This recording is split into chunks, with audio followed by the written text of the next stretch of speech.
பரலோகம் என்று சொன்னால் அது ஒரு பெரிய கேட்டகரி.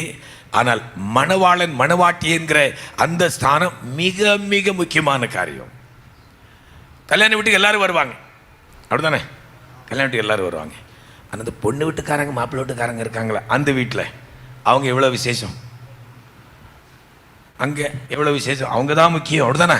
ஆமாம். பொண்ணு வீட்டு மாப்பிள்ளை வீட்டுக்காரங்க தான் அங்கே முக்கியம். அதுபோல தான் பரலோகம்.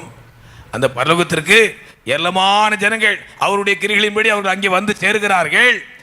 ஆனால் மணவாட்டின் ஸ்தானத்திலே மணவாளனை சந்திப்பதற்கு அந்த புதிய எருசலேமாய், அந்த பரம எருசலேமாய், அந்த புதிய எருசலேமாகிய நகருக்குள் பிரவேசிப்பதற்கு இந்த குலத்தில் இப்படித்தான் வாழ வேண்டும் என்று கர்த்தர் கொடுத்திருக்க திட்டங்களின் தீர்மானத்தின்படி அப்படி வாழ்க்கை அமைத்துக் கொண்டு அந்த எருசலேமாய் கூடி கர்த்தருக்கு ஆராதனை செய்து அந்த ரட்சிப்பின் சந்தோஷத்தினால் நிரம்பி இருக்கிற பிள்ளைகளுக்கு மட்டும்தான் அங்கே இடம் உண்டு. ஹல்லேலூயா, ஹல்லேலூயா, ஹல்லேலூயா, ஹல்லேலூயா, ஹல்லேலூயா, ஹல்லேலூயா. நம்ம கர்த்தர் மணவாட்டியாய் மாற்றி இருக்கின்ற. ஹல்லேலூயா, ஹல்லேலூயா. மணவாளன் கர்த்தர் இயேசு வருகின்றாரே, மணவாட்டி சந்திக்க ஆயத்தம் தானா?